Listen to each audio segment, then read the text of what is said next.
अस्सलामुअलैकुम and very good morning. जुम्मा आप तमाम लोगों को, तमाम देखने वालों को बहुत बहुत मुबारक हो। देश से सुबह से आगे, मेरा नाम है आयशा यूसुफ। टिश्यू उठाता हुआ मैं हूं इमरान हसन। Welcome back. इस उम्मीद के साथ कि आप खैरियत से हैं, ठीक ठाक हैं, एक नए दिन का आगाज़ कर चुके हैं, याद करने वाले हैं। दोनों सूरतों में हमारी नेक तमन्नाएं आपके साथ हैं। एज़ आयशा सेड, जुम्मतुल मुबारक, सैयदुल अय्याम, और रमज़ान से पहले आखिरी जुम्मा भी। हमारी बहुत सारी बेस्ट विशेज़ आपके साथ हैं।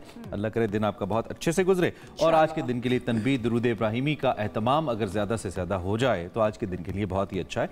और फिर नमाज जुम्मा के बाद खैर तलाश करने का हुक्म है, यानी कि निकले इस नीयत से कि आपको खैर की तलाश है तो आपके लिए कुछ ना कुछ अच्छा ज़रूर हो। रमज़ान और मुबारक से पहले ये हम कह सकते हैं कि लास्ट जुम्मा तो मुबारक है, तो इसकी फजीलत और भी बहुत ज़्यादा है। एज़ इमरान सेड के जो दुरूद इब्राहिमी है उसका ज़्यादा से ज़्यादा वेट कीजिए। बहरहाल जी, हम आज आगाज़ में अपने शो के अंदर सबसे पहले उस शख्सियत को खिराज तहसीन पेश करना चाहते हैं जिनके नाम से पाकिस्तान, हम ये कह सकते हैं कि जाना जाता था। उनकी खिदमत इतनी ज़्यादा है इंसानियत के लिए कि आज तक उनको याद किया जाता है और आज भी लोग उन्हीं के नाम से बहुत ज़्यादा लोगों की खिदमत भी करते हैं। बिल्कुल, उनके नाम से न सिर्फ पाकिस्तान जाना जाता है बल्कि जो काम उन्होंने किया ना इंसानी खिदमत का, इंसानी खिदमत उनके नाम से जानी जाने लगी।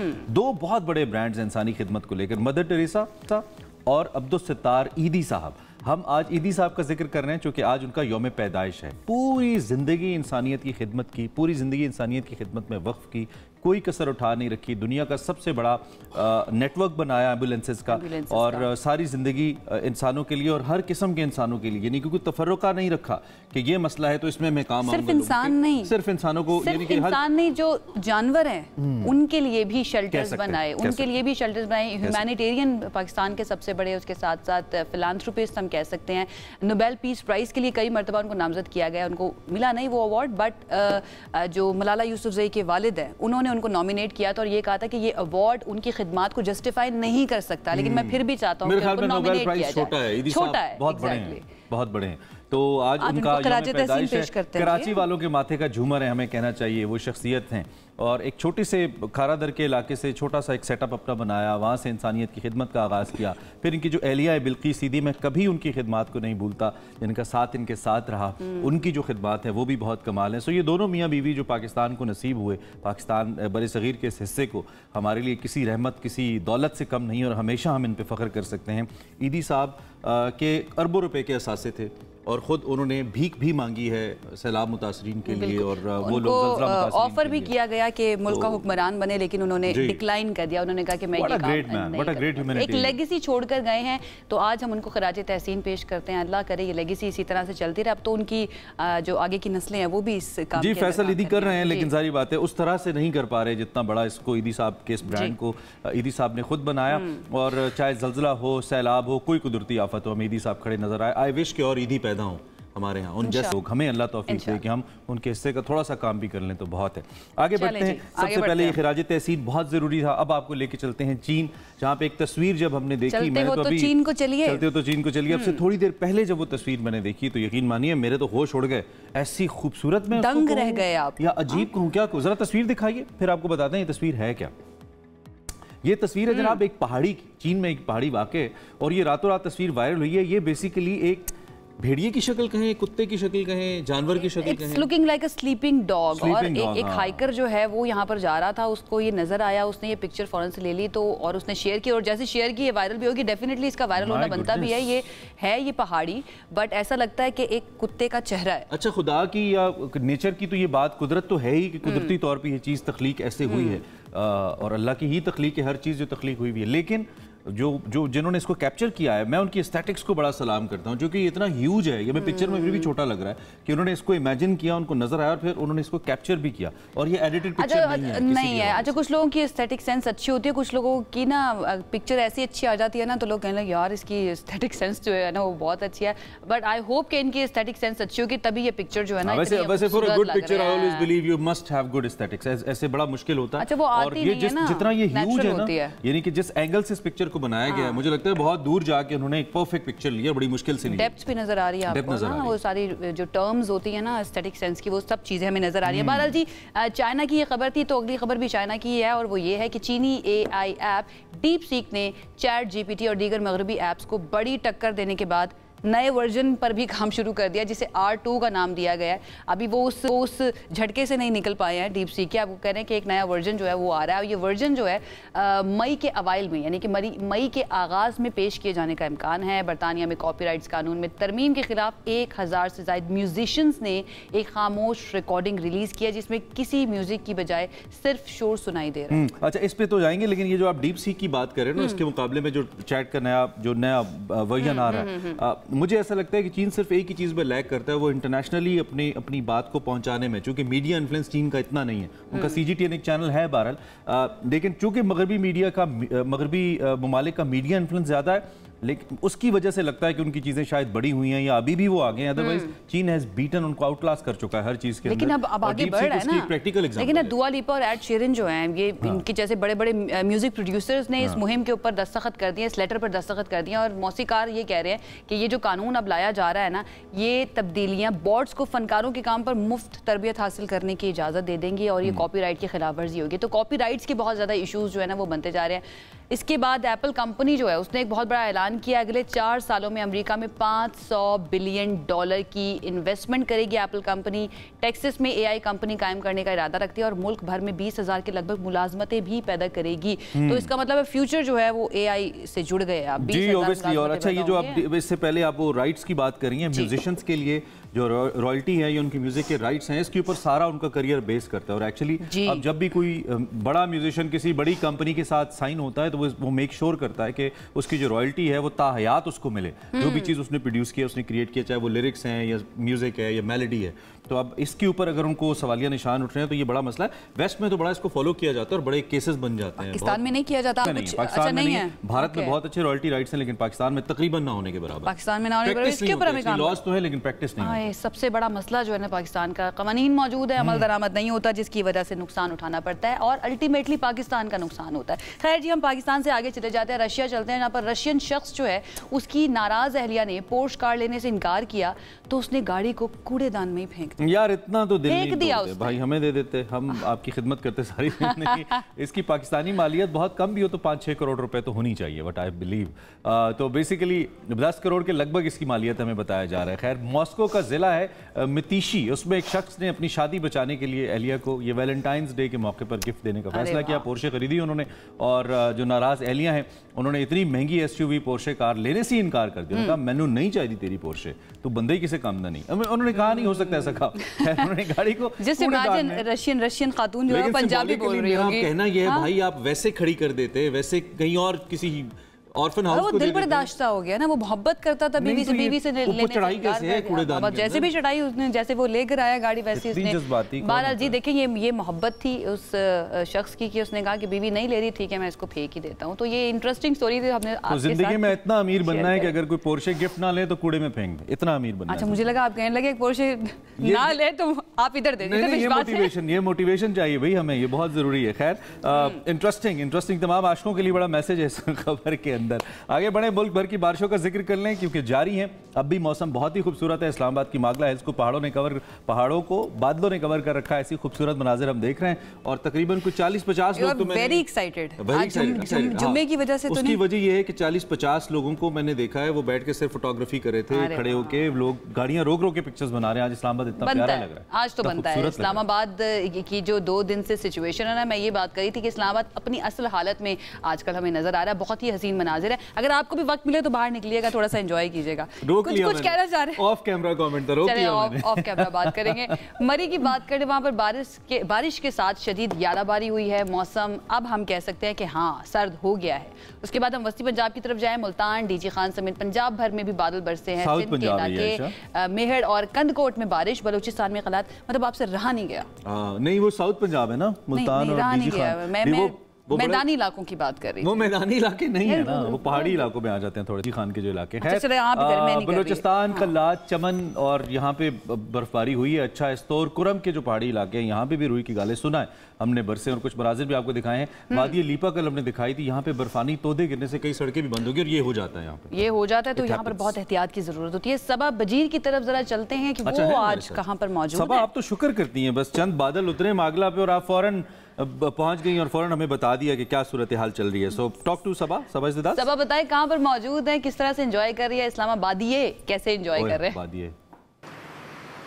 जी बिल्कुल, आज इस्लामाबाद का मौसम बहुत ही ज़्यादा हसीन हो रहा है क्योंकि पिछले कई रोज़ से होने वाली बारिश के बाद इस्लामाबाद की जो खूबसूरती है वो निखर कर सामने आ चुकी है।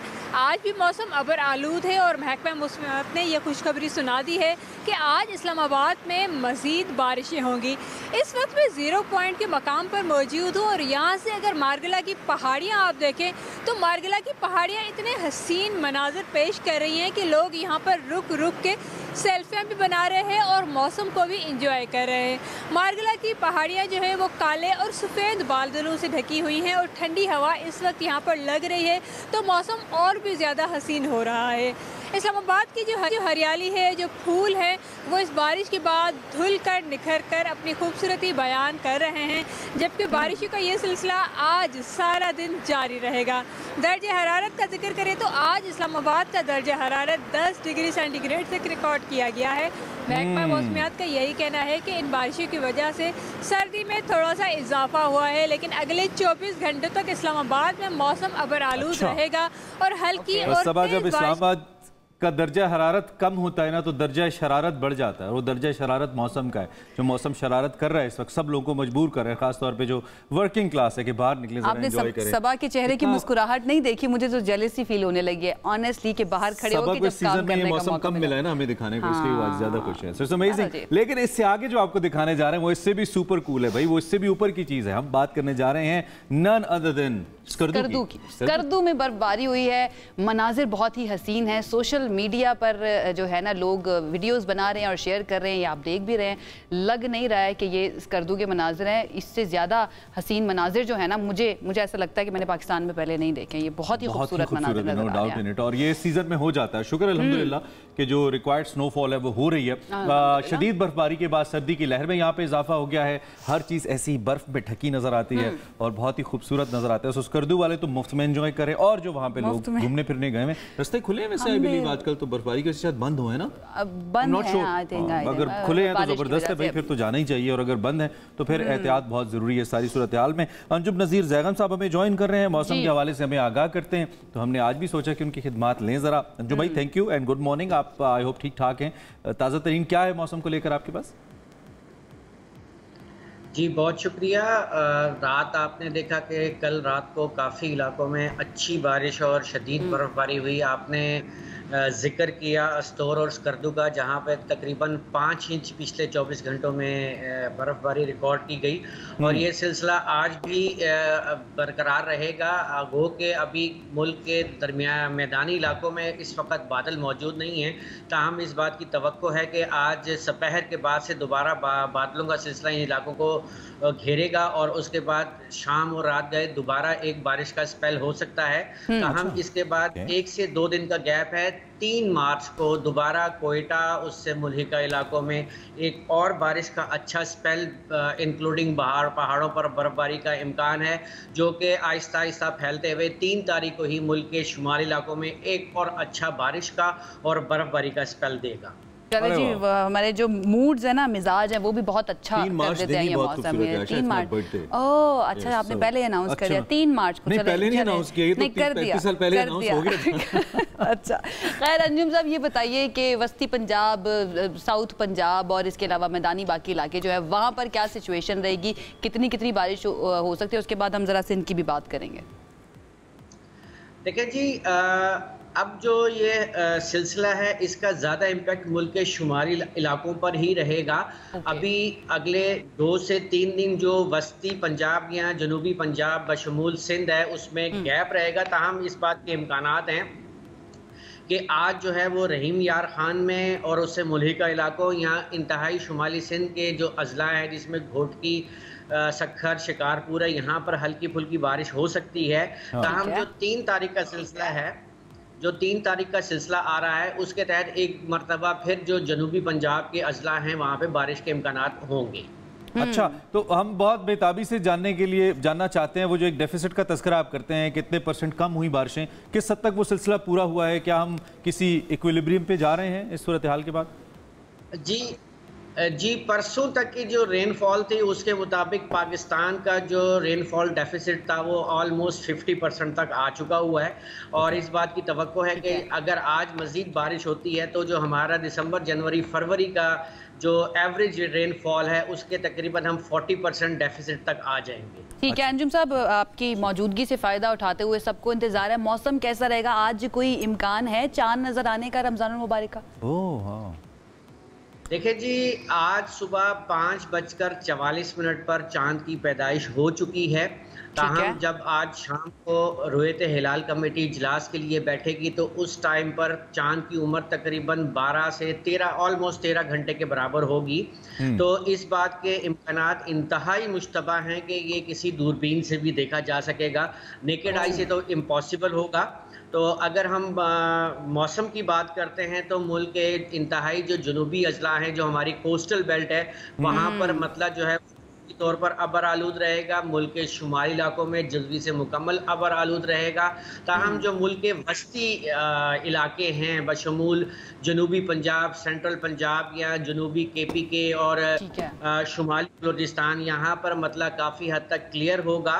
ताहम इस बात के इंतहाई मुश्तबा इम्कान है कि ये आज का चांद जो है, यानी कि आप इसको कह सकते हैं कि there is no chance of, almost no chance. ठीक है, ओके चले, अंजुम साहब कह रहे हैं देयर इज नो चांस के आज चांद नजर आएगा, बट अगेन हमें थोड़ा सा इंतजार करना पड़ेगा। बहुत शुक्रिया अंजुम नज़ीर ज़ेगम साहब हमारे साथ मौजूद थे, मौसम में बता रहे थे आने वाले चंद दिन जो हैं वो बहुत अच्छे रह सकते हैं। बहरहाल जी, क्योंकि हम रमज़ानुल मुबारक और इंतजार कर रहे हैं रमज़ानुल मुबारक के चांद का, तो सवाल सबके जहनों में यही है कि पहला रोज़ा कल होगा या परसों होगा? आपके ख्याल में होगा? नहीं होगा। मुझे ऐसा लगता है कि 2 मार्च को ही होगा। 2 मार्च को होगा। खैर होगा या नहीं, फैसले के लिए जो मरकजी रुयत हलाल कमेटी है उसका इजलास आज पेशावर में हो रहा है। इसके अलावा लाहौर और इस्लामाबाद के भी जो सेंटर्स है, सारी बात है वो भी इस हवाले से मून साइटिंग करेंगे। क्वेटा में भी जोनल जो कमेटीज़ हैं वो भी बैठेंगी, और जो मौलाना अब्दुल कबीर आज़ाद हैं ये सरबराह हैं इस कमेटी के ओवरऑल पाकिस्तान में। इसके अलावा हम अगर बात करें स्पेस के हवाले से, स्पेस एंड जो एटमॉस्फेयर रिसर्च कमीशन है उसने भी मुल्क में रमज़ान मुबारक का जो चांद है वो नज़र आने के हवाले से पेश गोई कर दी है। तर्जमान स्पार्को के मुताबिक ये जो है चांद है रमज़ान मुबारक का, ये 1 मार्च को नज़र आ सकता है और 2 मार्च को 2025 को पहला रोजा हो सकता है, ये इम्कान जाहिर किया जा रहा है। बिल्कुल ऐसी, इसी पर जरा बात कर लेते हैं। हमारे साथ इस वक्त गुलाम मुस्तफ़ा लगारी साहब मौजूद हैं, divisional head astronomy and physics Sparco के हम कह सकते हैं कि वो हेड हमारे साथ मौजूद है। उनसे जरा जानते हैं इस बारे में। लगारी साहब, थैंक यू सो मच हमें ज्वाइन करने के लिए। सबसे पहले तो अगेन यही सवाल, आज कोई इम्कान है? वैसे महकमा मौसमियात के जो डिप्टी डायरेक्टर थे वो कहते हैं कि देयर इज नो चांस, लग ऐसा रहा है। आपको लगता है कि चांस है आज नजर आने का चांद? जी, क्योंकि हाँ, बहुत शुक्रिया आपने मुझे अपने प्रोग्राम में दावत दी, क्योंकि इस तरह के चांद जो है, जो जिस तरह मैं बताता चलूँ कि जो गुरूब आफ्ताब के वक्त आज जो है शाम में चांद की उम्र 12 से 13 घंटे के दरमियान है, और उसकी जो चमक है वो तकरीबन 1% से कम, यानी आधे फीसद तक की है। और उसका जो जिसे कहते हैं उफक पर जो ऊंचाई होगी वो होगी तकरीबन 5 डिग्री।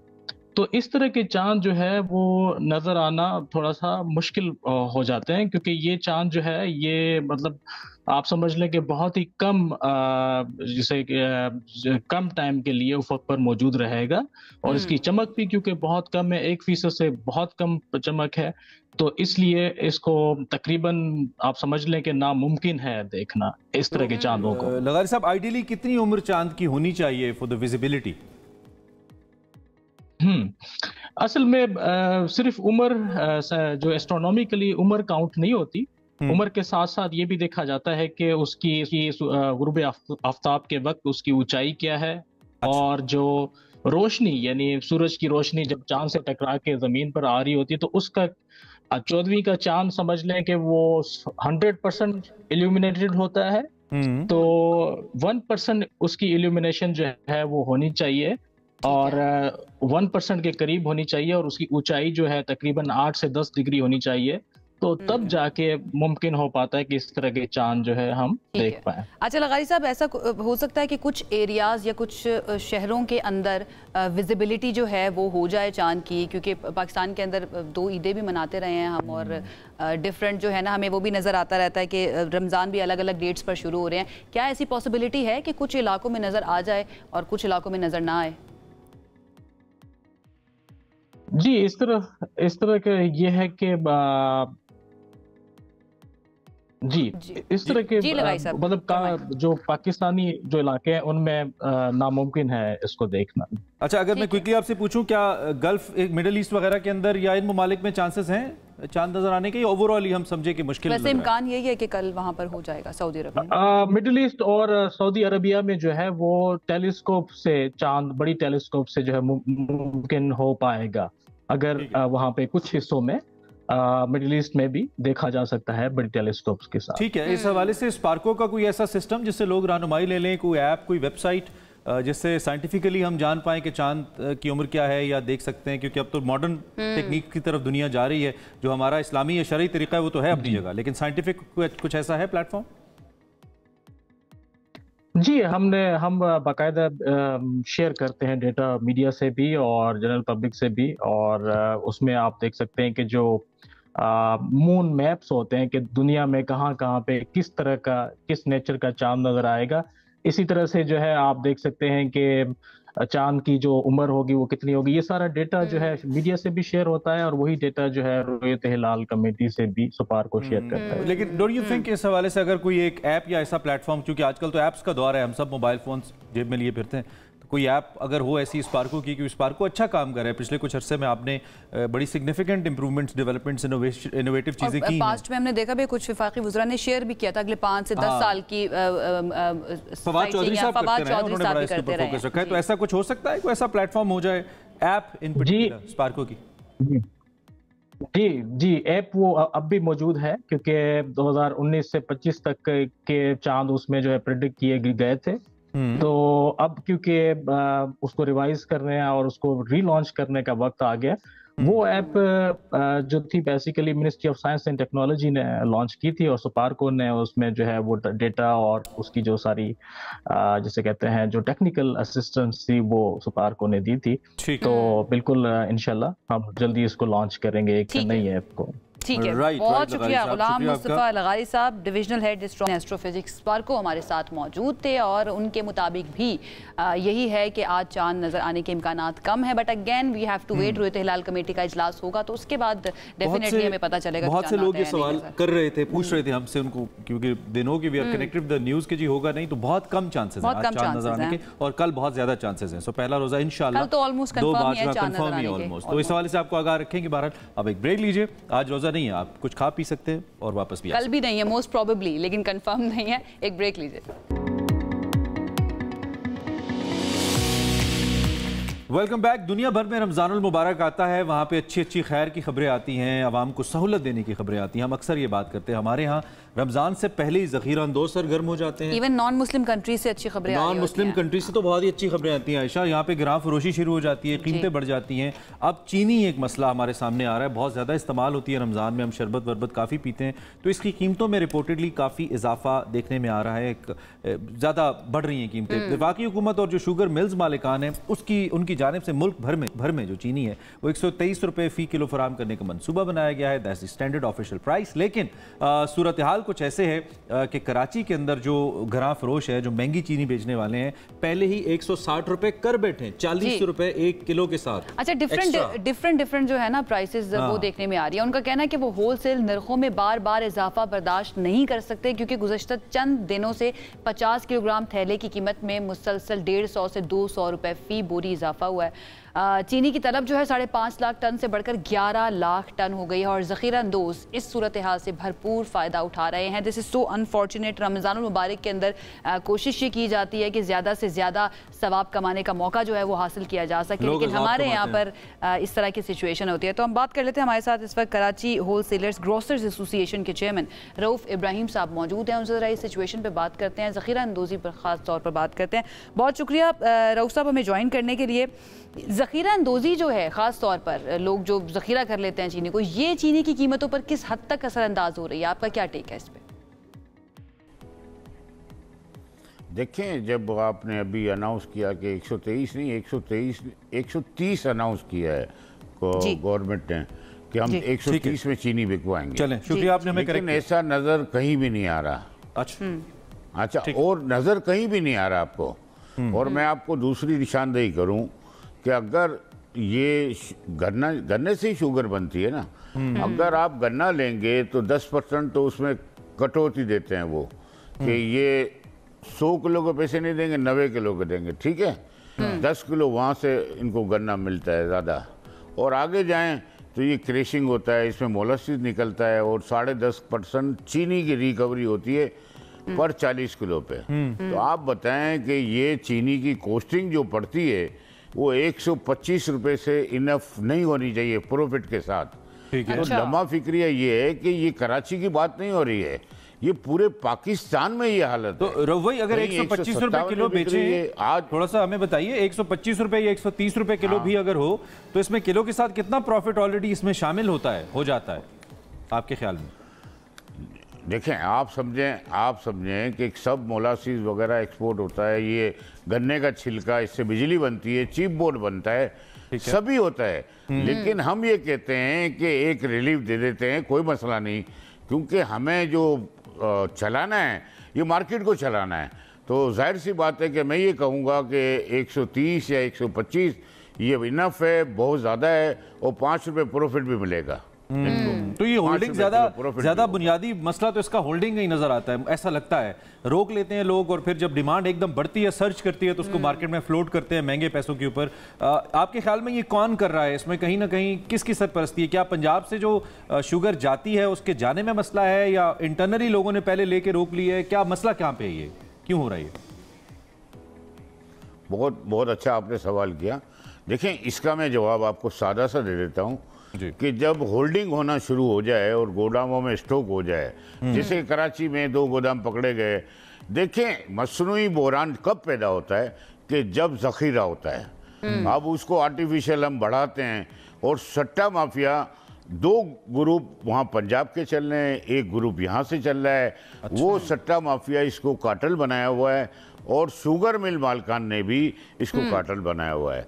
अब मुझे आप ये बताएं कि शुगर मिल में जब क्रैशिंग हो जाती है तो इनको ये भी तो फैक्ट्स एंड फिगर हुकूमत वक्त को लेने चाहिए, वजीर आजम को भी नोटिस लेना चाहिए, वजीर दाखिला को भी लेना चाहिए कि ये एजेंसीज को मुतहरिक करें और जगह जगह छापे मारें कि ये चीनी क्यों रोकी हुई है। बिल्कुल सही कह रहे हैं। 115 रुपए की चीनी 100 दुकानदार है वो कहते हैं कि हम बार बार ये जो होलसेल में शुगर हमें मिलती है इसकी नरखों में बहुत इजाफा होता है, हम बार बार बर्दाश्त नहीं कर सकते। ये होलसेलर्स जो हैं ये क्यों इजाफा करते हैं बार बार? देखिए, होलसेल में क्या होता है, अब मैं आपको बता दूं, सीधा फार्मूला है कि ये चीनी मिल वाले इसको होलसेल में फ़रोख्त करते हैं, जिसमें मिडल मैन का किरदार अदा करते हैं ब्रोकर हजरात और डीलर हजरात। अब वो जाके सट्टा माफिया भी इसमें इन्वॉल्व है। अब जब चीनी आज जैसे आप 4 दिन में 13 रुपये बढ़ गई, ठीक है, और आज मुझे न्यूज़ मिली है कि 153 की शाम तक 157 हो जाएगी, तो आप ये क्या करना चाह रहे हैं इस पाकिस्तान के साथ? मैं ये वज़ीर आज़म पाकिस्तान और वज़ीर आला, चारों सूबाई वज़ीर आला, वज़ीर दाखिला, इसका फिलफोर नोटिस लें। गोडाउन में चीनी बरामद होगी, ये मैं आपको गारंटीड बोलता हूँ। ये ज़ख़ीरा अंदोज़ों के खिलाफ कार्रवाई हो गई और सट्टा माफिया के खिलाफ एजेंसीज ने कार्रवाई कर दी। ऐसी है। तो मुझे याद है कि पिछले दौर में पिछले सीजन में आपको बताता हूँ, अनवारुल काकड़ थे निगरान वज़ीर आज़म, और जनरल आसिम मुनीर ने उस पर स्टिक उठाई थी और 178 रुपये की चीनी हुई थी। फिर जब स्टिक उठी और FIA ने इसको वो किया, लीड किया, तो 115 रुपये में चीनी पहुंच गई। बिल्कुल ऐसे। लेकिन रऊफ साहब, ये हमारा मसला कोई नया तो नहीं है ना। हम हर साल हर रमजान में इनफैक्ट इसी तरह की बातें डिस्कस कर रहे होते हैं। ज़ख़ीरा अंदोज़ सरगर्म हो गए हैं, हमारे पास क्या कोई मैकेनिज्म नहीं है इस चीज़ को ठीक करने की नीयत नहीं है? वजह क्या है इसकी? हाँ, ये मेरी बात, आपने बहुत अच्छी बात कही।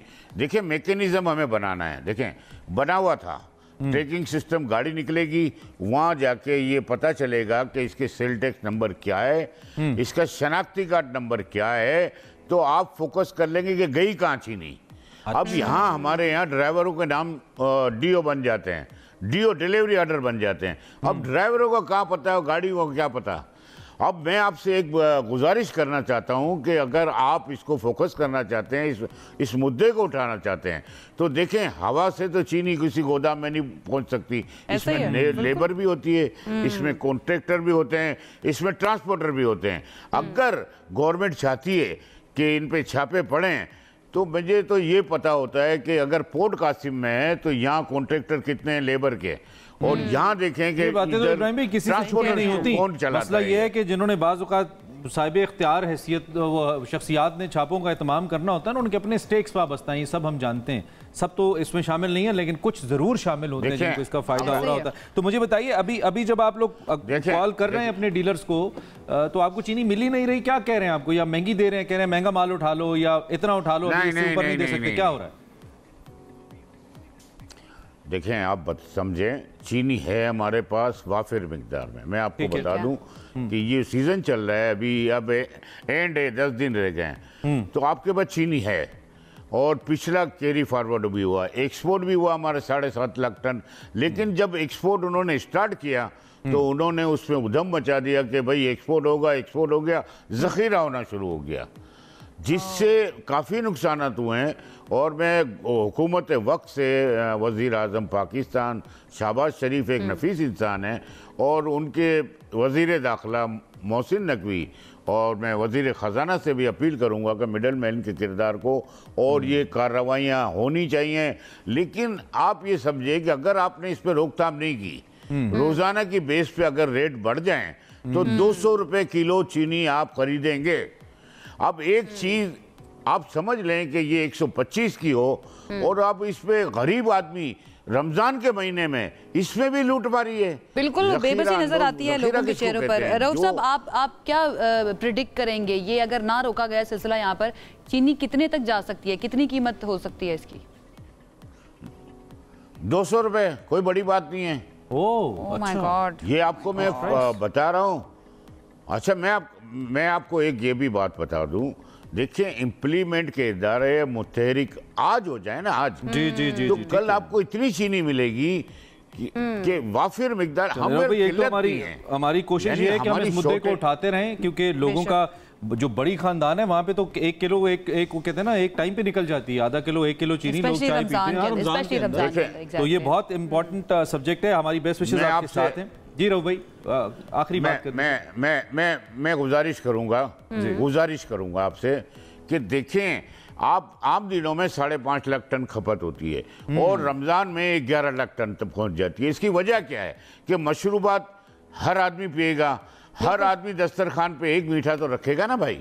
तो आप ये बताएं कि ये रमज़ान का बाबरकत महीना, वज़ीर आज़म पाकिस्तान, उनसे गुजारिश हाथ जोड़ के करता हूं कि इसका फिल फोर नोटिस लें, क्योंकि गरीब आवाम 1 किलो खरीदता था। आप करो भाई, हम इस पर बात करते रहेंगे। बहुत शुक्रिया। कराची होलसेलर्स एसोसिएशन के चेयरमैन रऊफ हमारे साथ मौजूद थे।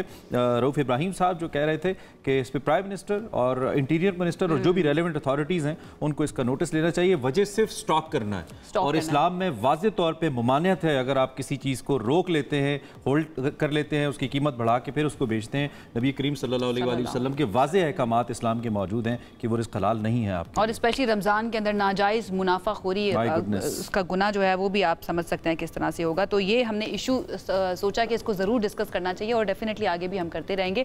अब हम कुछ सियासत की बात कर लेते हैं जी, क्योंकि सियासत के बगैर भी हमारा दिन जो है वो अधूरा रहता है। इस्लामाबाद में अपोजिशन इत्तेहाद की 2 रोज़ा कौमी कॉन्फ्रेंस, जिसके अंदर बीच में कई स्कैंडल्स भी हमें पता चले, कोई होटल्स के मसले भी होते रहे कि होटल में नहीं जाने दिया जा रहा, वो इख्तिताम पजीर हो गई है। आपने मुझे शुक्र क्लियर कर दिया आपने, ऐसा क्या स्कैंडल आ गया? इस कॉन्फ्रेंस के एलामिये में 8 फरवरी के इंतखाबात को धांधली ज़दा करार देते हुए आइन की बालादस्ती और कानून की हुक्मरानी पर जोर दिया गया है। मौजूदा पार्लियामेंट की कानूनी हैसियत पर एक मरतबा फिर से सवालात उठाए गए हैं, सियासी कैदियों की रिहाई का मुतालबा किया गया और शफाफ इंतखाबात पर जोर दिया गया। मतलब वो तमाम जो मुतालबात हैं अपोजिशन के, उनको दोहराया गया है। इससे पहले थोड़ी सी खबर आपको दे दें, इससे पहले जब अपोजिशन रहनुमा कॉन्फ्रेंस में शिरकत के लिए पहुंचे तो उन्हें होटल में दाखिले से रोक रोक दिया गया। ये कुछ मनाजिर भी आपको दिखा रहे हैं, जिसके बाद वो गेट और दीवारें फलांग कर अंदर दाखिल हुए और इजलास मुनक्किद किया। फिर जब ऑडिटोरियम में दाखिले की बारी आई तो यहाँ पे दाखिले की इजाज़त ना मिली, तो होटल की जो लॉबी है वहीं पर उन्होंने कॉन्फ्रेंस मुनक्किद कर ली। उत्थे उन्होंने वो कहते कचहरी जट ने कचहरी उत्थे ही ला ली। अपोजिशन कायदीन जो थे उन्होंने मुल्क को कौम के बेहतर मुस्तकबिल के लिए वहाँ पे तजावीज़ भी दी हैं। और इस वक्त हम एक तो तहरीक इंसाफ का मौक़िफ़ लेंगे और दूसरी बात, एक बात अब प्रूवन नज़र आती है जो हम कह रहे थे या हुकूमत कह रही थी कि नहीं ऐसा कोई प्लेटफॉर्म नहीं बन सकता। ऐसा लगता है कि तहरीक इंसाफ एक प्लेटफॉर्म बना रही है जिसपे लोग सामने आ रहे हैं और इकट्ठे बैठ रहे हैं। हाफिज अब्दुल्ला साहब हमारे शो में आए थे तो उन्होंने कहा था कि पीटीआई से बड़े मुस्बत राब्ते हो रहे हैं। इस कॉन्फ्रेंस के अंदर जेयूआई शामिल जो है ना वो हमारे साथ शौकत यूसुफ ज़ई हैं ज़रा तहरीक इंसाफ से, केपीसी भी उनसे। शौकत भाई, thank you very much for precious time, आपने वक्त दिया। इस वक्त एक बार फिर 8 फरवरी के इंतखाबात को धांधली ज़दा करार दिया है, जो सभी रहनुमा इकट्ठे हुए नए इंतखाबात का मुतालबा किया गया। थोड़ा सा ओवरऑल हमें बताइए,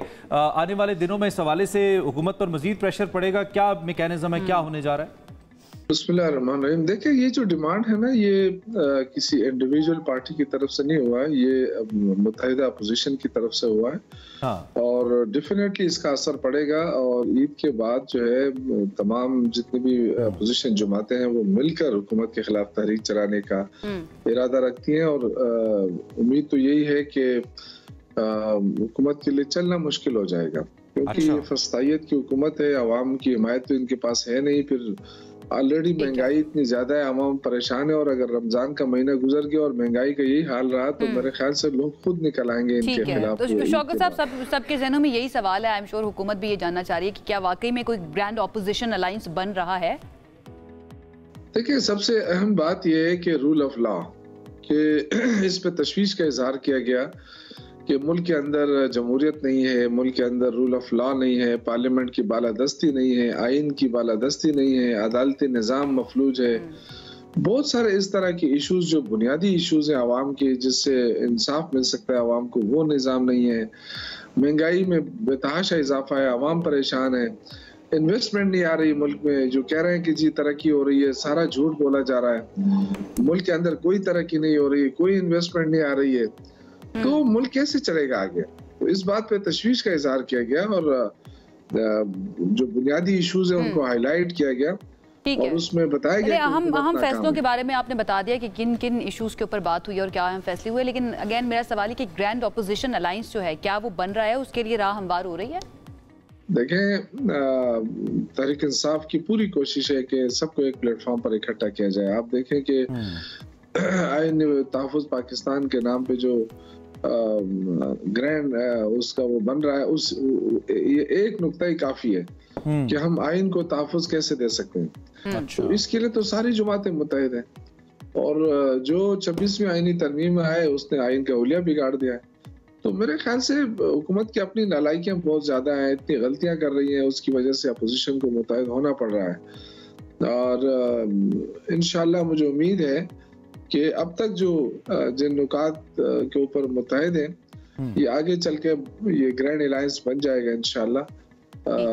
कोशिश तो यही हो रही है कि रमजान में सारे मॉडलिटीज तय किए जाएं ताकि ईद के बाद जो तहरीक चले वो ग्रैंड अलायंस के प्लेटफॉर्म। कल हमने ये भी देखा कि ऑपोजिशन यानी कि आप लोगों को रोकने की भी कोशिश की गई, इजलास मुनक्किद करने की। इस्लामाबाद का की प्राइम लोकेशन है ये जो होटल, यहाँ पे होती रहती है कॉन्फ्रेंसेस, ये क्यों की गई आपके ख्याल में?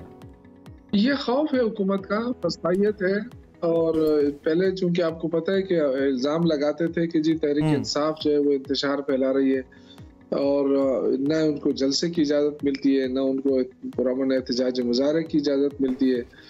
तो आज तो पूरी दुनिया के सामने ये एक्सपोज हो गई हुकूमत कि आज तो सिर्फ तहरीक इंसाफ नहीं थी, उसमें तो सारी जमातें थी, जमात इस्लामी से लेके अचकज़ई साहब और खाकान अब्बासी साहब, और ये सारी जमातें जो है वहाँ मिलकर ये कॉन्फ्रेंस कर रही थी।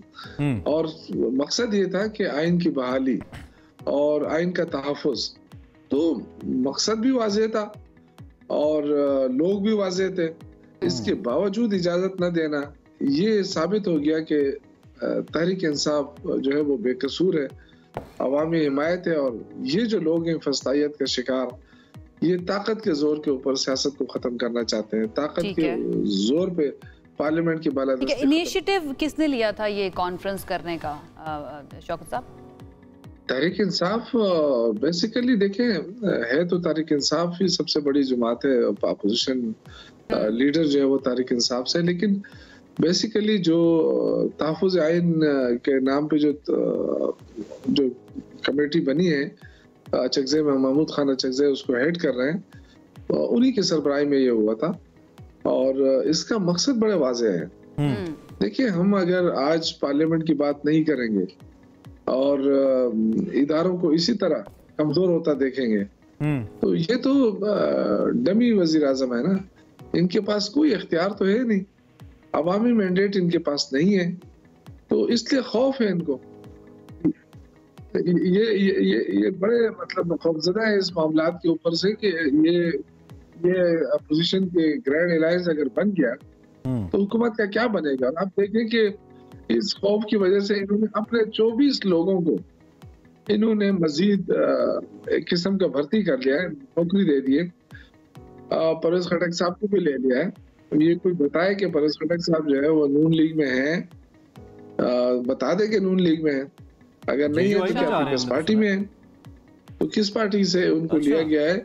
अच्छी बात है, मेरे सूबे को नुमाइंदगी मिल गई, लेकिन ये मैं जरूर पूछना चाहूंगा कि किसकी कंसर्न ये है कि ये नुमाइंदगी आपकी जमात से उधर जा रही है, नुमाइंदगी मिल तो रही है, वो आई नो कि आपने सार्कास्टिक वे में कहा। खैर क्विकली लास्ट क्वेश्चन मैं आपसे करूंगा, खैबर पख्तूनख्वा में आपकी पार्टी की तंजीम नौ के हवाले से आपसे हमेशा हमारा सवाल रहता है, वहाँ पे कुछ उखाड़ पिछाड़ भी हुई है, मुख्तलिफ रहनुमाओं को अहदे छोड़ने की हिदायत भी की गई है, तो इंटरनली क्या है जी, अब आज फिर बताइए पार्टी के हवाले से। देखिए, खान साहब का ये अच्छा डिसीजन है और इस पे सारे खुश हैं। हुकूमती ओहदा और पार्टी ओहदा अलग होना चाहिए और इससे पार्टी की परफॉर्मेंस भी अच्छी होगी और गवर्नमेंट की परफॉर्मेंस भी अच्छी होगी। एक 2013 में भी ये पॉलिसी इख्तियार की गई थी, बाद में फिर वो उसको ढीला कर दिया गया, लेकिन अब दोबारा जो खान साहब ने हिदायत की है, मेरे अच्छा है अगर आप डिसीजन है आपकी पार्टी और इसको पार्टी ठीक, अगर आपकी पार्टी 2013 वाली पॉलिसीज को वापस लेके आ रही है तो वो हमारी बड़ी पसंदीदा पॉलिसीज थी आपकी, बीइंग यूथ। हम कहते थे ये अच्छा है भाई, वो नए पाकिस्तान की वाइब्स आई थी, लेकिन वो फिर कहीं खसो खाशाक की तरह बह गई, ऐसा लगता है वाइब्स चले गई, गायब हो गई ना। अच्छा है अगर दोबारा से रीथिंक करें और अच्छी चीजें वापस लेके आए, तो we want such the political movements. अब जिस खबर का तस्करा, कल ऐसा धुआंधार मैच हुआ, आपने देखा? जी मैंने देखा है, बारिश का धुआं था, लेकिन फाइनली पाकिस्तान जो है ना उसको एक पॉइंट एटलीस्ट मिल गया। जीरो के साथ हम बाहर नहीं जा रहे हैं, हमें एक पॉइंट मिल गया, बांग्लादेश को भी मिल गया और हमें भी मिल गया। मेहनत की हमने, बहुत मेहनत की, दुआएं की, बारिश हुई और हमें एक पॉइंट मिला, मिल गया। बहरहाल जी, हम कल के मैच की बात, हम पुरानी बातें नहीं करते, माजी की बातें नहीं करते, हम फ्यूचर की बात करते हैं। ऑस्ट्रेलिया और अफगानिस्तान का चैंपियंस ट्रॉफी में आज अहम टाकरा होने जा रहा है। दोनों टीमें कज़ाफ़ी स्टेडियम लाहौर में होंगी मद्दे मुकाबिल। अफगानिस्तान अगर मैच जीतता है तो सेमीफाइनल में पहुंच जाएगा, अगर हार जाता है तो इवेंट से बाहर हो जाएगा। ऑस्ट्रेलिया की क्या पोजीशन है? ऑस्ट्रेलिया की शिकस्त की सूरत में अगर मगर का शिकार हो जाएगा सिलसिला, फिर मैच अगर बारिश से मुतासिर हो, जो कि इम्कान मौजूद है, तो चैंपियंस ट्रॉफी के हवाले से जो मुबहिम सूरत हाल हो जानी है फिर। लेकिन देखते हैं, फिल वक्त अफगानिस्तान को आज का मैच जीतना है to proceed to the semifinals, और उन्होंने एक बहुत जबरदस्त मैच इंग्लैंड को हरा रखा है, लेकिन उनकी हिस्ट्री ये भी रही है कि एक बड़ा मैच जीतने के बाद वो फिर वापस कम बैक उस तरह नहीं करते। क्या प्रेडिक्ट करेंगे आप? ऑस्ट्रेलिया चलें जी, देखते हैं कल ही हम फिर इसके ऊपर बातें हैं। कज़ाफ़ी स्टेडियम लाहौर के अंदर ये मैच होने जा रहा है। 10 स्पोर्ट्स पर आप बराह रास्त देख सकते हैं। दिफाई चैंपियन और मेजबान पाकिस्तान का चैंपियंस ट्रॉफी में सफर बगैर किसी कामयाबी के हो चुका है खत्म, जिसका हम जिक्र कर रहे थे। रावलपिंडी में बारिश ने वाहिद कामयाबी की उम्मीद पर भी पानी फेर दिया। बांग्लादेश के खिलाफ मैच मनसूख हो गया, टॉस भी नहीं हो सका, दोनों टीमों को एक एक पॉइंट मिल गया और पाकिस्तान की ग्रुप ए में आखिरी पोजीशन है, आखिरी पोजीशन पर है, नीचे से सबसे ऊपर दिलों में भी पाकिस्तान टीम की, नॉट पाकिस्तान क्रिकेट टीम की हमारे दिलों में भी आखिरी पोजीशन है, जो कि रन रेट की वजह से पाकिस्तान से बांग्लादेश भी बेहतर है, न्यूजीलैंड और भारत तो होना ही था यार, ये दिन भी हमने देखना था। अमेरिका से सुपर ओवर में हारने के बाद ये दिन भी हमने देखना था कि हम अपने ग्रुप में ऐसे टूर्नामेंट की जिसके हम मेजबान हैं उसमें हम आखिर में हैं। ये सूरत हाल है। खैर, हम इस पर बात करते रहेंगे। एशिया कप जो है अब वो भारत के बजाय मुत्तहिदा अरब अमारात में होने का इम्कान है। वजह आपको मालूम है, जो एशियन क्रिकेट काउंसिल है उसका न्यूट्रल वेन्यू पर गौर जारी है। नहीं, ये तो फिर गलत बात है ना, ये तो फिर गलत बात है। आप पाकिस्तान के अंदर ये हुआ, चैंपियंस ट्रॉफी हुई है और इतना बड़ा स्कैंडल बनाने के बाद फाइनली भारत ने कहा कि ठीक है हम दुबई के अंदर ये मैचेस खेलेंगे। अब ये तय हुआ था कि अगले 4 से 5 साल तक या 7 साल तक भारत के अंदर जितने भी मैचेस होंगे या जितने भी टूर्नामेंट होंगे उसके अंदर पाकिस्तान के मैचेस पाकिस्तान यूएई में खेलेगा। उन्होंने कहा हम पूरा टूर्नामेंट जो है ना वही यूएई शिफ्ट कर देते हैं। चले भारत में तो एटलीस्ट नहीं हो रहा से बचने के लिए। हाँ ये भी बात ठीक है, लेकिन एटलीस्ट हमारे लिए ये है कि वहां पे नहीं हो रहा तो okay we are good to go. हम इंडिया नहीं जाएंगे, पाकिस्तान टीम इंडिया नहीं जाएगी, लेकिन आई विश पाकिस्तान टीम इतना अच्छा परफॉर्म करती कि हम आज ये कहने में बड़ा सर उठा के कह रहे होते। वो कहेंगे आप तो खेल नहीं सकते, मैच हार जाते हैं, इंडिया आए या ना हमें फर्क नहीं पड़ता। पहले भी ये कहते रहे। खैर अब ये एशियन क्रिकेट काउंसिल का हतमी फैसला है जो भी आता है। हम इससे पहले कि अपनी ब्रेक के ऊपर जाएं जो कि top of the hour break है, एक दो चीज़ें आपको बड़ी इंपॉर्टेंट बतानी है, वो है रमजान और मुबारक के हवाले से। मुझे भी बताएं। आपको भी बताता हूँ, हमारे शोज के आप उसका हिस्सा है, आपको क्या बताऊं। रमजान और मुबारक में तो हमें आप मॉर्निंग में ऑब्वियसली नहीं देखेंगे क्योंकि रमजान में स्केड्यूल चेंज होगा। आप हमें देखेंगे शाम 4 बजे से लेकर 7 बजे तक, 3 घंटे हम इफ्तारी करके आपके साथ ही जाएंगे। नंबर 1। नंबर 2, हमने इस ट्रांसमिशन के अंदर जो प्लानिंग की है उसके अंदर हमने कुछ ऐसे कॉम्पिटिशंस आपके लिए फॉर्म किए हैं जिसमें हम चाहते हैं कि आप हमारे शोज के अंदर बाकायदा तौर पे हिस्सा लें। इसमें नात खानी भी है, इसमें खाना पकाना भी है, इसमें बहुत कुछ है। It's all about you. आप लोगों ने पार्ट बनना है हमारी इस रमजान ट्रांसमिशन का, तो आप मोस्ट प्रोबेबली परसों से, मोस्ट प्रोबेबली अभी फैसला नहीं हुआ, इंशाल्लाह बशर्ते जिंदगी, परसों से आप 4 से लेकर 7 बजे तक हमें देख सकेंगे। हम अच्छा जो नात खाने का मुकाबला हम लेके आ रहे हैं उसकी कुछ डिटेल्स आपको दिखाते हैं, वो क्या है दिखाइए। हम ला रहे हैं रमजान और हम में एक शानदार नात खानी मुकाबला, जहां आपको मिलेगा अपनी अकीदत के इजहार का मौका। अपनी आवाज में नात हॉरिजॉन्टल फॉर्मेट में रिकॉर्ड कराकर वीडियो हमें भेजिए हमारे व्हाट्सएप नंबर पर। मुंतखब होने वाले खुशनसीब बनेंगे हमारे शो रमजान और हम का हिस्सा। देर मत करें, ये मौका आपका इंतजार कर रहा है। देखिए रमजान उल मुबारक की खुसूसी ट्रांसमिशन रमजान और हम, यकुम रमजान से 4:03 पर सिर्फ हम न्यूज़ पर। इंतजार मत कीजिए, आपका मौका ये जो है इंतजार कर रहा है। आपने भरपूर पार्टिसिपेट करना है और जीतने वाले को इनामात भी मिलेंगे। अगर आपका बच्चा नात पढ़ता है भाई मोबाइल उठाइए, ऐसे इस फॉर्मेट के अंदर उठाइए, क्लिप बनाइए 1-1.5 मिनट का। अगर सिर्फ आपका बच्चा नहीं, आप भी अगर यूं नहीं बनाना है, आपने यूं करके वीडियो बनानी है। इसका मतलब ये होता है, ये हम आपको ना विजुअल रिप्रेजेंटेशन भी दिखा रहे हैं, ठीक है। अब एक ब्रेक लेते हैं, ब्रेक से वापस आएंगे मज़ीद बात करेंगे।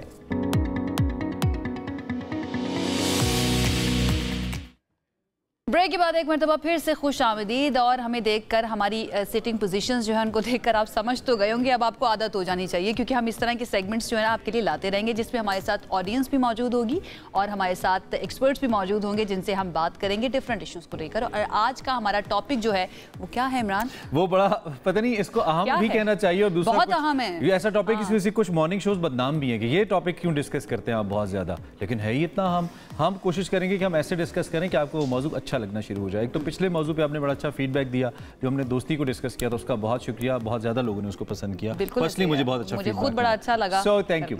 आज हम सास बहू के ताल्लुक के ऊपर बात करेंगे। वैसे तो बहुत प्यारा रिश्ता है, सास यानी कि शौहर की वालिदा और बहू यानी कि बेटे की। ये वैसे सास और बहू बोले तो ज्यादा अच्छा नहीं लगेगा। सास और बहू सास का जो ताल्लुक है। अब ये ताल्लुक पेचीदा क्यों हो जाता है, या जब भी अगर कॉन्फ्लिक्ट की बात आती है तो कहते हैं तुमने क्या सास बहू वाला काम शुरू कर दिया है। तो ये क्यों होता है, ऐसी सूरत हाल क्यों बननी चाहिए जब खुद सास कभी बहू रह चुकी होती हैं, तो ऐसा क्यों होता है, इस पे हमने बात इसके नफ्सियाती पहलू पे भी बात करेंगे, इंसानी फितरत का ये मसला है इस पर भी बात करेंगे, और क्या ये सिर्फ कंट्रोल के बारे में है कि कौन किसको बेहतर तरीके से कंट्रोल कर सकता है। हमारे मुआशरे के अंदर इस चीज़ को लेकर बहुत ज़्यादा बात, मैं ये नहीं कहूँगी कि होती नहीं है, होती है, लेकिन टू सम एक्सटेंट इसको बदनाम क्यों कहा जाता है, के लिए या स्पाइस के लिए की जाती है। हमारा मकसद कोई स्पाइस लेना नहीं है, बिल्कुल ऐसा नहीं है। हम इसके ऊपर एक हम जेन्युइनली जानना चाहते हैं कि क्या इसके पीछे नफ्सियाती मसले मसाइल हैं। तो इसके लिए हमारे साथ आज जो गेस्ट मौजूद हैं वो है माहिर नफ्सियात डॉक्टर ताहिरा मलिक। आप इनको देखते रहते हैं हमारे शो के अंदर, और उसके साथ साथ हमारे पास ऑडियंस भी मौजूद हैं जिनमें चंद सास बहुएं भी हैं।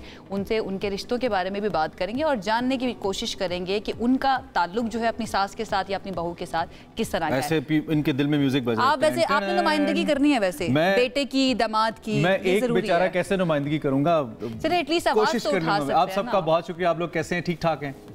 सो स्टार्टिंग विद किन से स्टार्ट करें, जो भी बोलना चाहें आप प्लीज। अगर माइक है आप लोगों के पास? वैसे जी माइक है, आपके पास माइक है, सो आप स्टार्ट करें। हम अगर सबसे पहले इस रिश्ते को डिफाइन करें, आप एक बहू हैं, चलिए बताइए। बिल्कुल, मैं एक बहू हूँ और ये अब सास बताएंगी और कि आपकी कैसी सास अच्छी यहाँ पे बहू मौजूद हैं? जी जी बिल्कुल, ये मेरे साथ आपकी सास मौजूद हैं, ठीक है। तो सबसे पहले तो आप ये बताइए कि आप अपनी सास के बारे में क्या सोचती हैं और कितना अर्सा शादी को हुआ है और कैसा ताल्लुक है उनसे? मेरी शादी को 10 साल हो गए हैं और बहुत अच्छा एक्सपीरियंस रहा है इनके साथ, क्योंकि ये मेरी खाला भी हैं और इनके साथ पहले ही बहुत अच्छे रिलेशंस थे और बहुत अच्छा था। जी जी, सगी खाला है मेरी। खाला है तो वैसे ही बड़ा प्यार। हाँ, खाला के साथ वैसे ही रिलेशन काफ़ी अच्छा। महसूस की थी शादी के बाद खाला के प्यार में और सास जब बन गई खाला? ये कि बच्चों के बाद नहीं, एक सेकंड, कहीं जो कहूंगी सच कहूंगी, सच के सिवा कुछ नहीं कहूंगी, फिर बात होगी।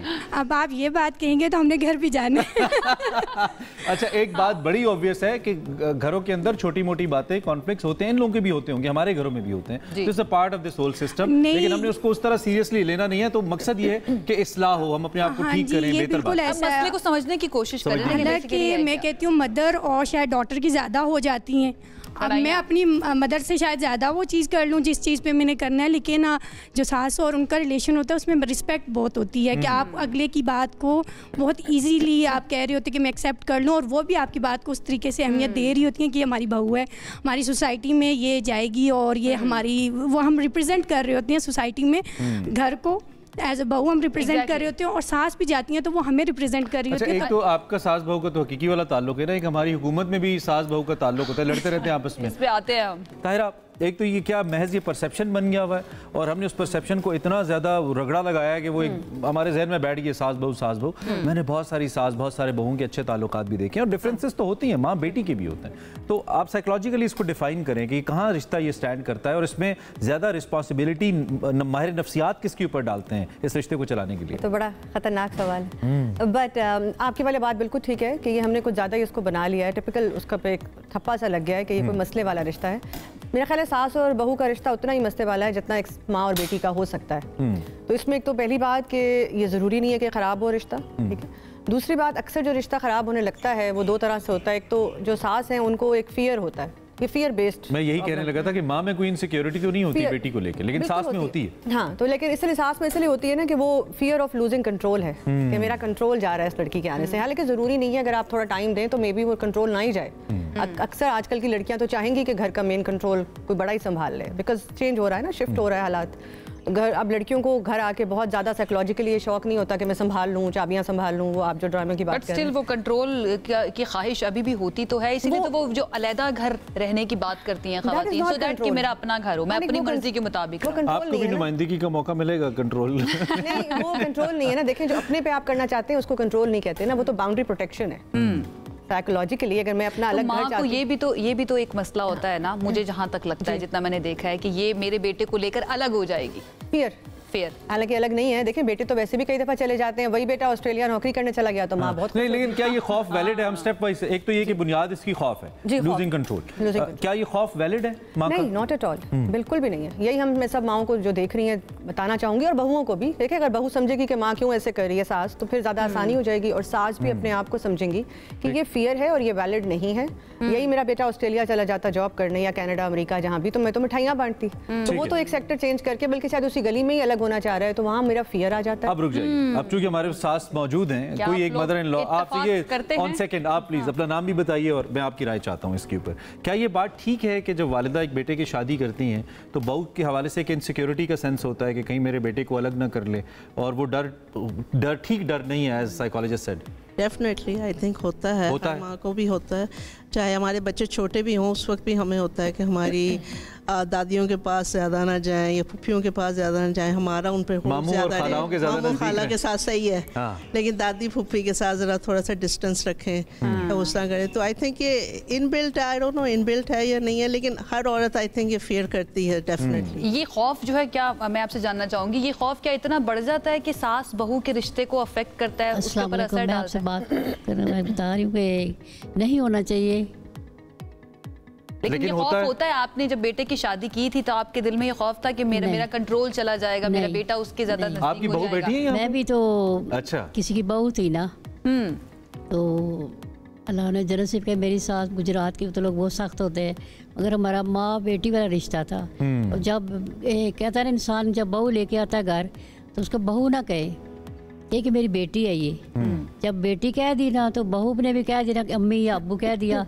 वहाँ पे बात खत्म हो जाती है सास बहू वाली। मुझे तो लगता है आंटी वहाँ से बात शुरू होती है। नहीं होती हमारे घर आते तो कह देती हैं लेकिन फिर शुरू हो जाती है। इंशाल्लाह हमारा घर ना हुआ है तो ना होगा इंशाल्लाह कभी भी। 3 बहुएं पढ़ी लिखी है माशाल्लाह, खूबसूरत है सब माशाल्लाह। चले जी, अल्लाह करे आपका ताल्लुक अगर इतना अच्छा है तो कितनी बहुएं हैं? नहीं कितनी बहुएं हैं? मेरी 3 बहुएं, बड़ी बहू मेरी ये बैठी हुई है। अच्छा, सबसे अच्छे वाली कौन सी है? तीनों अच्छी हैं। जिसके बारे में आप कहती हैं ए मेरी बहू बहुत अच्छी है, मेरा बड़ा ख्याल रखती है? नहीं अच्छा, ऐसा नहीं ज़रा जिसके पास रहना है वो तो ख्याल रखेगी। इनकी बातों में नहीं आना। मैंने 2 मिनट में खुलवा लेना है कि ज्यादा अच्छी कौन सी है। इनकी बातों में आपने नहीं आना है, ठीक है? देखिए जी, इकट्ठे थे हम सब लोग, इकट्ठे थे। ओके, फिर आंटी कोई मसला होता है अगर बच्चा अलहदा हो जाए? आपके 3 बेटे हैं माशाल्लाह, अगर कोई बच्चा अलहदा रहना चाह रहा है, वो कहता है कि मोहल्ले में ही घर छोटा है या वैसे ही मुझे प्राइवेसी चाहिए, तो इसमें कोई मसला है? क्या मसला है अगर हो जाए तो? नहीं, कोई प्रॉब्लम। फिर ये जो हमारे साथ हमारी बहन बेटी है, इन्होंने कहा है कि नहीं इनसिक्योरिटी और माओ में होती है जनरली, क्यों होती है? इकट्ठे रह रहे हैं, इकट्ठे रह रहे हैं हम, मगर मतलब अभी घर में हम तो ऊपर नीचे हैं। तो एक बहू मेरी छोटी जो डॉक्टर है, उसका थोड़ा मसला है कि उसकी वालदा के लिए, तो उनको हम नहीं कहते कि तुम मतलब छोड़ दो उनको। चलें, आप जरा माइक पास ऑन कीजिए। ये बहू हैं और ये वर्किंग वुमेन है, काम भी करती हैं। आप ये बताइए कि कोई एक चीज़ जो not just in your mother in law, जो ओवरऑल आपने देखा भी होगा ना मदर इन लॉज में नहीं होनी चाहिए, एक चीज़ जो आप सजेस्ट करती हैं कि ये चेंज कर लें अम्मियाँ यानी कि मदर इन लॉज, तो चीज़ें बहुत स्मूथ हो सकती हैं। Any suggestion in your mind? मुझे लगता है रिलेशनशिप में ना कोई तीसरा नहीं आना चाहिए। 2 लोगों का रिलेशनशिप है ना, अगर मदर एंड डॉटर का है तो उसमें एक बेटे को नहीं आना चाहिए, और अगर मदर इन लॉ और डॉटर इन लॉ का है तो उसमें इवन हस्बैंड को भी नहीं इंटरवीन करना चाहिए। ओके, अगर वो दोनों अपने मामलात खुद से हैंडल करेंगे ना तो बहुत अच्छे से हैंडल कर लेंगे। अगर कोई तीसरा इंटरवीन करता है ना तो वो क्योंकि उस प्लेस पे नहीं होता, वो समझ नहीं रहा होता उस चीज़ों को, ग्राउंड रियलिटीज़ का उसको नहीं पता, वो अपने अंदाज से उस चीज़ को देख रहा है या परसीव कर रहा है। मुझे लगता है कि ये दोनों का डिसाइड करना बड़ा ज़रूरी है कि ये अगर हमारा मामला है तो इसको हम खुद हैंडल करेंगे। माँ जाके बेटे से बात करेगी, लड़ाई हो गई है, कोई मसला हो गया, माँ जाके बेटे को बताएगी, बीवी रात को शौहर को बताएगी। एट द एंड शौहर दरमियान में आ ही गया तो पहले बात करना कि अगर हमारे कोई इश्यूज होते हैं हम एक दूसरे से डिस्कस करेंगे। ये भी तो नहीं होता, इतनी भी तो हम स्पेस एक दूसरे को नहीं देते। एग्जैक्टली, पॉइंट ये है ना कि हम इतनी स्पेस नहीं देते। हमें कोई इशू है, लेट सपोज मेरा और आपका कोई कॉन्फ्लिक्ट चल रहा है, मैं आपसे बात नहीं करूंगी, मैं जाके एक थर्ड पर्सन से बात करूंगी कि मुझे उससे ये प्रॉब्लम है। अगर मैं आपसे बात कर लूं डायरेक्टली तो हो सकता है आपने उस टाइम वो चीज अंडरस्टैंड ना की। इस एक मामले को ना हम सिर्फ सास बहू तक तो महदूद नहीं कर सकते, ये वाला मामला तो बहुत बड़े लेवल पर है। अच्छा, मैं आपसे ये जानना चाहूंगी, हम ये तो कह देते हैं सास जब लेकर आती है बहू के हम इसको बेटी की तरह रखेंगे, लेकिन हम उसको उस तरह की स्पेस नहीं देते जैसी हम बेटी को देते हैं। और बेटी भी जितनी लिबर्टी अपनी माँ के साथ ले सकती है कोई जिद मनवाने में या कुछ करने में, वो लिबर्टी सास के साथ नहीं ले सकती। आपका क्या टेक है इस पर? रिस्ट्रिक्शंस तो होती हैं, जाहिर सी बात है। जहाँ आप सारी ज़िंदगी अपनी पीछे गुजार के आए होते हैं वो माहौल और वो सारी चीज़ चेंज हो जाती है लड़की के लिए। तो जो पहले से सास होती हैं उन्हें अपने घर में बहू को स्पेस देनी चाहिए ना, क्योंकि वो तो अपनी सारी चीज़ें छोड़ के आई होती है, वो माहौल भी सारी, उसे आगे से वो कुछ भी नहीं मिलता है, तो उसको इतनी स्पेस देनी चाहिए कि वो सारी चीज़ों में एडजस्ट कर सके। थोड़ा सा सास को तहम्मुल से काम लेना चाहिए कि वो दूसरी जगह से आई है। ठीक है, अब इस सारे मामले में बेटा कहाँ पे स्टैंड करता है? आप सुन रही है ना क्या कह रही है? स्पेस नहीं, मेरी सास बहुत अच्छी वाली सास है। मेरी यहाँ पे मैं एक सास का रोल प्ले करूँ, नहीं ऐसा कुछ भी नहीं है। इनकी बातों में आते नहीं, हमें शो के लिए कंटेंट भी तो चाहिए। लड़ाई ना करें, मेरी सास बहुत अच्छी वाली है। गॉड ब्लेस यू, अल्लाह करे आपका घर बहुत अच्छे से चले। भाई सास भी माँ ही होती है एक्चुअली। तायरा से हम अभी ऑफ कैमरा एक बड़ी इंपॉर्टेंट इन्होंने बात की, और वो ये है कि जब आप सास को कहते हैं ना तो मेरी बेटी ही है, बहू को कहते हैं, असल में मसला शुरू वहाँ से होता है। This is what psychology says as per Tayra. ऐसे ही तायरा? बिल्कुल बिल्कुल। इसको बेटी कहना या सास को अपनी माँ कहने से ही कई दफ़ा मसले का आगाज़ होता है। वो किस तरह होता है कि एक तो जब आप उसको बेटी कह देते हैं तो बहुत सारी एक्सपेक्टेशंस उससे जोड़ लेते हैं और वो खुद भी बर्डन फील करना शुरू हो जाती है। अगर इसके मुकाबले में हम ये समझें कि वो एक अलग इंसान है जो अपनी पूरी हिस्ट्री, अपनी मेंटालिटी, अपना सो कॉल्ड मॉडर्न एजुकेशन लेके आई, अपनी अलग से लाइफ लेकर आई, अलग से लाइफ है जो स्टार्ट करने लगी।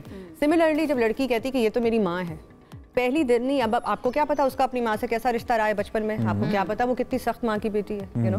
तो अब वो वही माँ का इम्प्रेशन, इमेज लेके अपनी सास पे डालती है और सास की छोटी छोटी बात भी उसको कंट्रोल लगती है, वो रिबेल करती है। इज इट टू डिफिकल्ट ये जो आप बता रही हैं, ये करना इतना मुश्किल क्यों है इस रिश्ते के अंदर? आई थिंक वहाँ कल्चर आ जाता है। अगर हमारी फील्ड से सिर्फ बात करें तो बड़ा ही आसान है। मैं भी जैसे ऑफ कैमरा एक और बात करी थी कि न्यूरोप्लास्टिसिटी एक टर्म है जो ये कहती है, साइंस की रिसर्च है कि आपका ब्रेन 80 साल में भी चेंज हो सकता है अगर आप करना चाहें।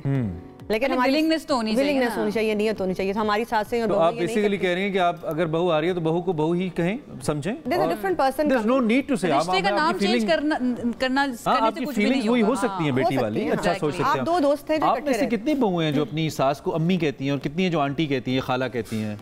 आप अम्मी कहती हैं, आप क्या कहती हैं? मैं तो अम्मी कहती हूँ। अम्मी ही कहती हैं। आप क्या कहती हैं? आप खाला कहती हैं।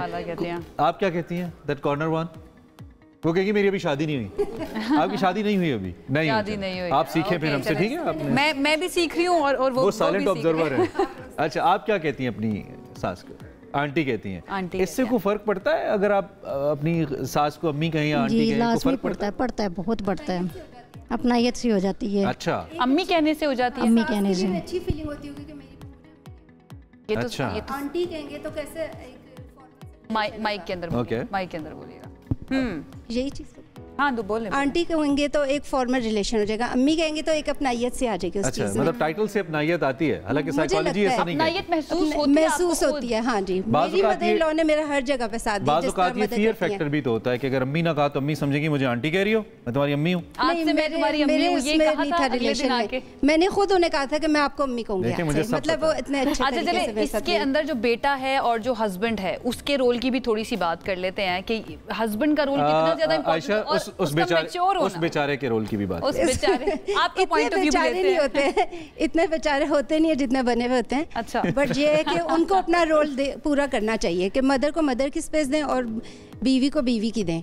अगर नहीं देते तो फिर कॉन्फ्लिक्ट्स होते हैं। और पहले से उन्हें पता होना चाहिए कि मैंने कैसे सॉल्व किया। अब हम थोड़ा कंस्ट्रक्टिव साइड पे आ जाते हैं, ठीक है? आप में से वो आंटी नहीं बोली, आप थोड़ा सा ये बताएं कि बहुओं को ऐसी, नॉट जस्ट योर बहू, आपकी बहू की बात नहीं हो रही, ओवरऑल कौन सी ऐसी चीजें, जारी बात है हम खुद बेटियों वाले भी होते हैं, फिर बहुएं भी होती हैं हमारी, तो ऐसी कौन सी चीजें जो आप बतौर सास समझती है कि अगर बेटियां करना शुरू कर दें अपने इन लॉज के अंदर जाके तो उनका घर सही चलेगा? हो सकता है आपने भी अपने टाइम पे की हो जब आप एक बहू थी। थोड़ा सा कुछ मशवरे दीजिए, 2-3 अच्छे मैं जो आपको लगता है कि ये करना चाहिए। मेरी सास वो जल्दी फोत हो गई थी और मेरी शादी के बाद, मगर बहुत अच्छी औरत थी। अच्छा। मैंने उनसे कोई ऐसी बात नहीं सीखी जो मैं कहूँ कि मैं वो बात करूं। आपकी बेटी की अगर लेट्स सपोज शादी हो तो कौन सी ऐसी 2-3 चीजें जो आप कहेंगी बेटा ये चीजें करोगी तो सुखी रहोगी, ठीक रहोगी? मैं अपनी बेटी को यही कहती हूँ कि सब्र करो। अगर कोई बात घर में छोटी मोटी हो भी जाती, वो भी खाला के घर में, मेरी बहन के घर में है, लेकिन इन छोटी मोटी बातों की के तनाजुर में आंटी ज्यादती नहीं हो जाती बाज़ औक़ात बेटियों के साथ? नहीं, ऐसी वो बेचारी फिर बर्दाश्त ही करती रहती है। वो चीजें देखनी होती है ना कि ऐसी कोई चीज तो नहीं है कि वो उसको ज्यादा हार्ड करती है। आप क्विकली माइक का पास ऑन करें हमारे साथ एक ऐसी वो बैठी है पार्टिसिपेंट जिनकी शादी। बेटा आपने क्या सीखा इस सारी सूरत हाल से? आपका क्या टेक है? आपको क्या लगता है शादी करनी चाहिए नहीं करनी चाहिए? मायूस तो नहीं हो गई? नहीं, not at all, but it's a tough. आप क्या परसीव करिए आने वाले वक्त के लिए? कैसा होना चाहिए रिलेशन? बैलेंस रखना चाहिए, बैलेंस होना चाहिए, घर वाला होना चाहिए। आप चलें, हम अब क्विकली, मेरे पास टाइम कम है, 1 मिनट में हम सम अप कर लेते हैं। ताहिरा आपने गुफ्तगू सुनी, अब आप भी कुछ कंस्ट्रक्टिव, कुछ पॉजिटिव नफ्सियात के पॉइंट ऑफ व्यू से बता दीजिए। कौन क्या करे जिससे ये रिश्ता जो है ठीक हो जाए? पहली बात तो उन्होंने अच्छी की कि बहू को बहू और सास को सास समझे। जिसका सबसे पहली बात है कि बाउंड्रीज बनाना शुरू कर दें घर में बहू को लाने से पहले ही। दिस प्री शादी कॉन्सेप्ट ही नहीं है ना हमारे माशरे के अंदर बाउंड्रीज का, प्राइवेसी का। तो मैं सबसे रिक्वेस्ट करती हूँ बहू भी बाउंड्री करे। वो ये नहीं कि अम्मी है तो पूरे घर पे छा जाओ अम्मी के जाके तुम। उनका अपना घर था, उनका एक सेटअप था। You say it, it's amazing. You cannot ये छाई जाओ जाके। ये तो नहीं आप सोच सकते क्योंकि वो आपने फिल्मों में देखा है, ड्रामों में देखा है कि अम्मी ये मैं पका दूं, अम्मी मैं कपड़े निकाल दूं, आपके करते आपके बेटे हैं ताहिरा? हाँ, अब मैं क्या ट्रेलर, उनको ट्रेलर आपकी होने वाली उनको ट्रेलर नजर आ रहा है। अच्छा, आगे तो एक तो बाउंड्री क्रिएट करें लड़कियां भी। अच्छा, लड़कियों का प्रॉब्लम ये है कि आप लोग एक कस्प पे खड़े हो, लड़कियां जो सुन रही हैं, आप मॉडर्न भी तालीम ले चुके हो और आप ट्रेडिशनल भी हो, राइट? तो एक तो पहले बाउंड्री खड़ी करें। अम्मियां जो शादियां कर रही हैं बच्चों की या जो कर चुकी हैं, बाउंड्री ज़रूरी है अब मॉडर्न वर्ल्ड में। दूसरा, अम्मियों के लिए कोई मशवरा? हाँ, वही कह रही हूँ कि बाउंड्री पहले बनाएं, बेटे से पहले ही बात कर लें अपने बेटे से। ये टॉपिक बड़ा वो है कि बेटा जब बीवी आएगी तुम क्या एक्सपेक्ट करते हो? बेटे की खुशी देखनी है ना आपने। तो अगर बहू डिस्टर्ब होगी या आपका और बहू का रिश्ता खराब होगा, 100% रिसर्च है साउथ एशिया पे कि शादी खराब होती है, बीवी के दिल में रिजेंटमेंट आती है। फाइनेंसेस मैटर करते हैं, बेटा कमा रहा है, बहुत करते हैं, लेकिन बहुत सारे पहलू रह गए हैं जिनके ऊपर हम 30s 40s में इतनी रिजेंटमेंट, क्योंकि मैं एक कपल थेरेपिस्ट हूँ, तो मेरे पास जो भी रिजेंटफुल खातून आती हैं कि मुझे इससे नफरत हो रही है, अब तो ना बच्चे बड़े हो रहे हैं, मुझे याद है जब मेरी शादी हुई थी तो इसने माँ की साइड ली थी। मुझे याद है, he wasn't there for me. मुझे याद है माय सास मतलब दिल के अंदर वो जो रह जाता है तो वो नहीं जाता। women who are in 30s, late 30s, 40s, they are just rebelling against that. तमाम देखने वाले जो है ना वो नोट लें, स्पेशली हस्बैंड भी। बहुत शुक्रिया आपका Tayra, and thank you so much आप तमाम लोगों का भी। हमारा ये सेशन बड़ा अच्छा रहा। हमने कोशिश की है कि थोड़ी सी रहनुमाई जो है ना वो सासों के लिए भी और बहुओं के लिए भी, और हम खुद भी समझ सके।